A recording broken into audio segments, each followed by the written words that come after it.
Habíamos querido tener un poco más de información respecto de unos puntos y yo esperaría que antes de que se llevara la decisión, se tomara decisiones, especialmente en temas de exenciones, se nos presentaran unas respuestas concretas sobre, primero, cuáles exenciones, más bien, cuál ha sido el monto por exención, cuántas son los beneficiarios, porque son las exenciones que existe actualmente en el Estatuto Tributario de Medellín.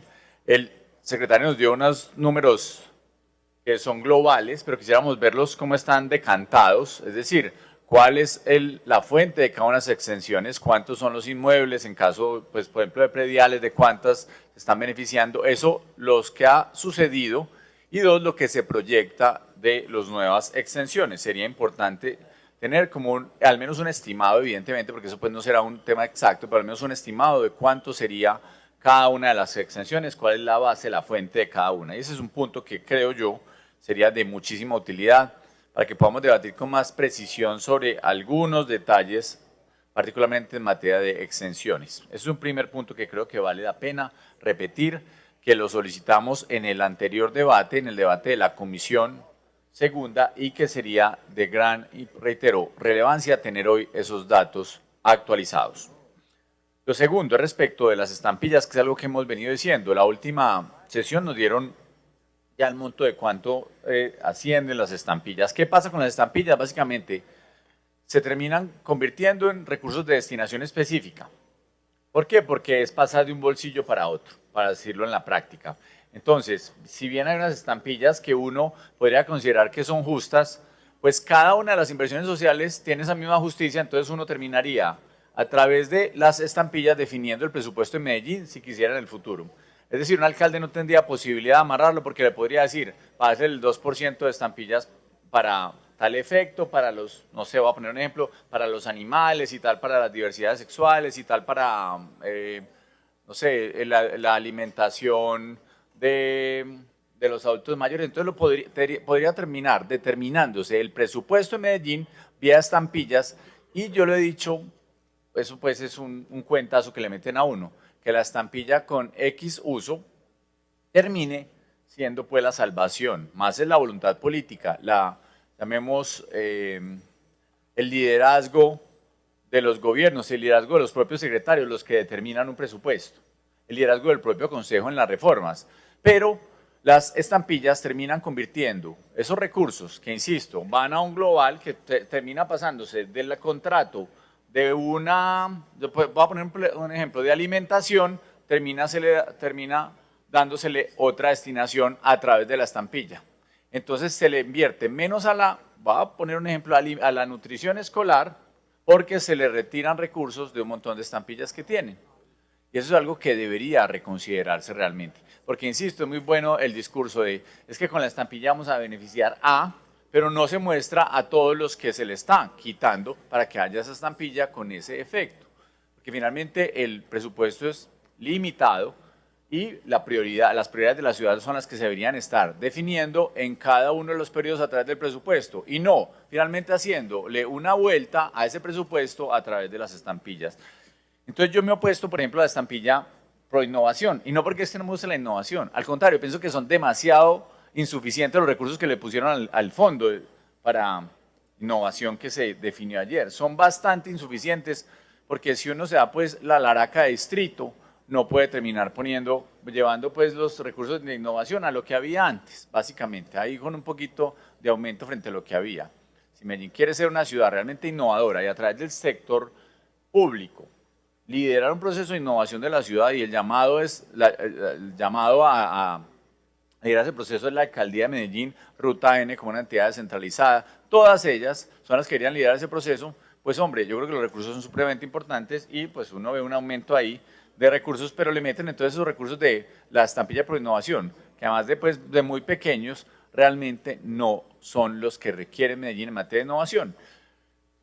Creo que esos son puntos que, insisto, vale la pena debatir con más profundidad, que cada uno requeriría un escenario larguísimo, pero como le meten a uno, ¿cuántos artículos son en este proyecto? Es que ya ni me acuerdo, 300 páginas pues, de artículos, no sé cuántos números de artículos son, pues cada uno de los puntos le puede meter a uno una andanada de, vamos a decirlo así, de micos de todo tipo que le queda a uno muy difícil en la práctica entender el efecto. Y después entonces dicen, usted aprobó A, B o C y usted lo pupitre allá.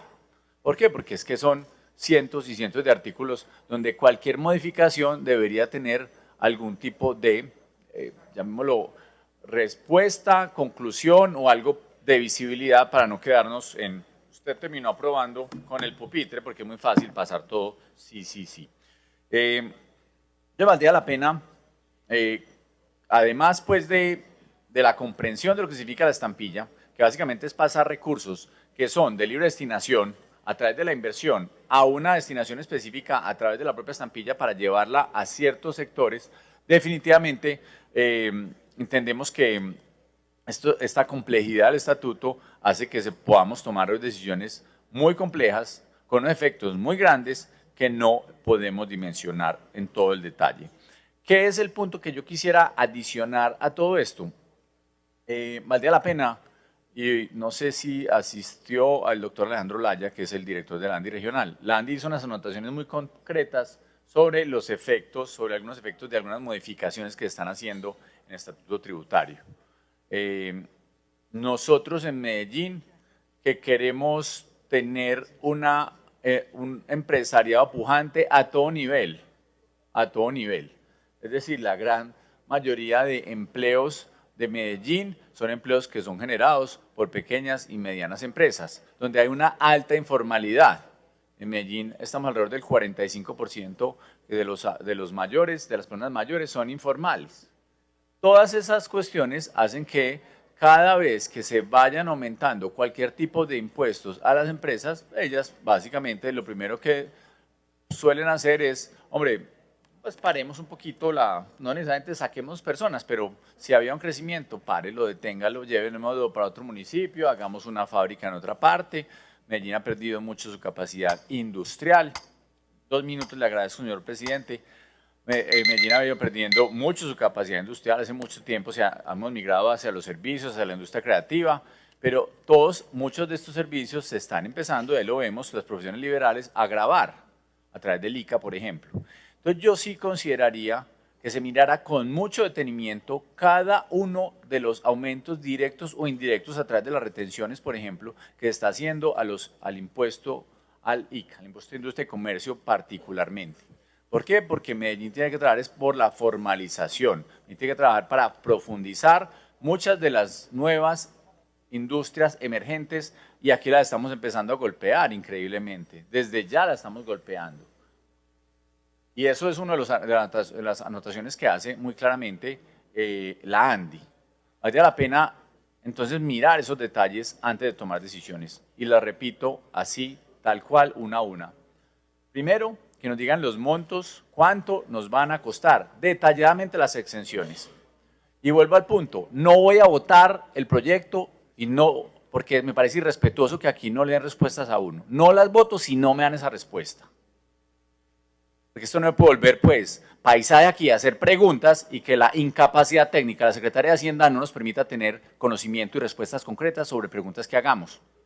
Entonces nos meten, nos arrinconan y hay que votar. A mí me responden lo que estoy preguntando, si no, no les voy a votar este proyecto. Voté sí o no voté el articulado la vez pasada, porque estaba esperando respuestas concretas. Voté sí al informe de ponencia, pero no el articulado. Hoy sí espero que me den respuestas. Pasaron los días y así con la velocidad que le están metiendo para votar este segundo debate, con esa misma velocidad, entonces nos responden las preguntas que les hicimos. Segundo, los temas de estampillas y particularmente el tema de la estampilla por innovación no la apoyaría, por lo dicho, porque es sacar plata de un bolsillo para otro. Y tercero, vale la pena revisar una a una las anotaciones que está haciendo el empresariado, la ANDI particularmente, con mucho rigor técnico, sobre todo grabando una gran cantidad de actividades que van en detrimento de la generación de empleo formal. Gracias.